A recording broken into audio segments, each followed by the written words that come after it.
Le printemps, écrit par Marie-Louise Vert. Sans fleurs, sans verdure, sans oiseaux depuis la fin de l'automne, les jardins, les bois et les champs s'ennuyaient. Pendant de longs jours, le ciel pleura sur la terre, puis il lança d'étranges mouches blanches, froides et serrées. La bise vint ensuite glacer les routes et les vagabonds. Quand reverrons-nous le printemps ? Quand reviendra-t-il ? Demandaient les êtres et les choses. Le printemps finit par entendre tous ces appels. Il dit à l'hiver : « On m'attend avec impatience. J'ai bien envie d'arriver en avance cette année. Je vais faire plaisir à tous. Repose-toi. Je prends ta place dès maintenant. » « Bon, » répondit l'hiver, « fais comme tu voudras. Va surprendre tes amis. » Ainsi, bien avant la date prévue, le printemps se montra soudain. « On va m'accueillir avec joie, » songeait-il en souriant. Or, nul n'était prêt à le recevoir. « Déjà ?» s'étonne la grande pelouse du château. « Je n'ai pas fini de préparer la nappe verte que je te destinais. Je veux y ajouter une broderie de pâquerettes et de primevères.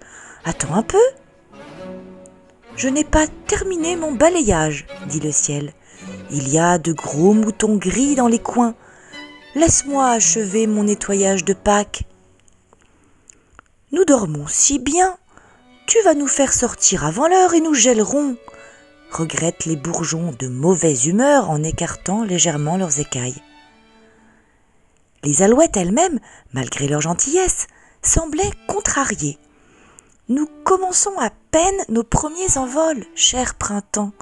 Si tu avais attendu quelques jours de plus, tu aurais vu des fusées d'alouettes s'élancer des sillons à ton approche et monter si haut dans le ciel que seules nos chansons seraient redescendues vers toi.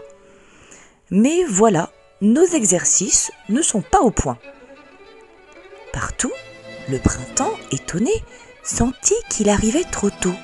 « Mon habit noir n'est pas assez lustré, » siffla le merle. « Je n'ai pas encore choisi ma pigeonne pour construire un nid, » dit le pigeon.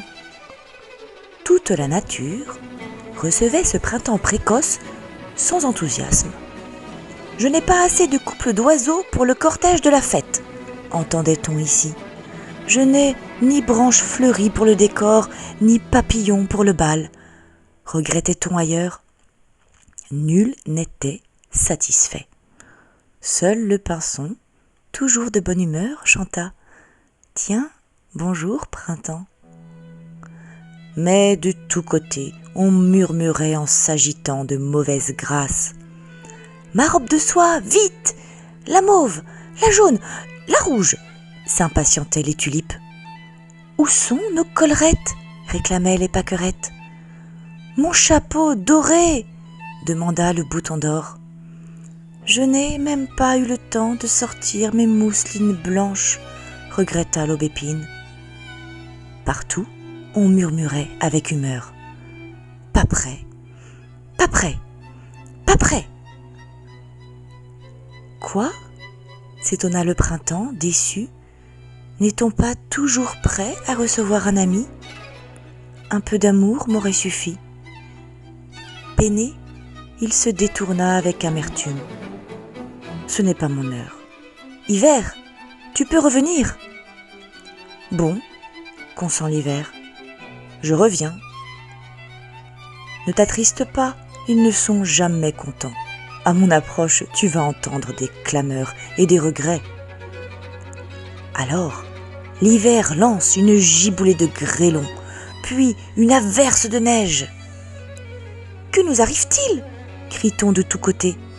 Nous apercevions déjà notre ami, le printemps, et le voilà parti.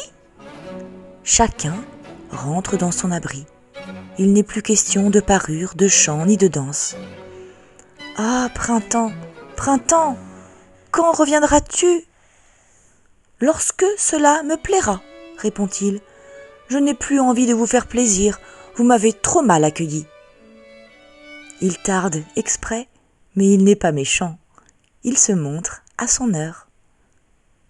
comme on l'a beaucoup désiré, on le fête doublement et on lui promet d'être plus aimable à l'avenir. Maintenant, chaque année, on ne fait plus tant de façons. On reçoit le printemps quand il vient et tel qu'on est. On lui sourit, même si on n'a pas eu le temps de se parer. C'est lui qui, alors, gentiment, aide la fleur à passer sa robe neuve, l'oiseau à voler plus haut en chantant, les couples à préparer leur nid, et la pelouse du château à terminer sa belle nappe verte et fleurie.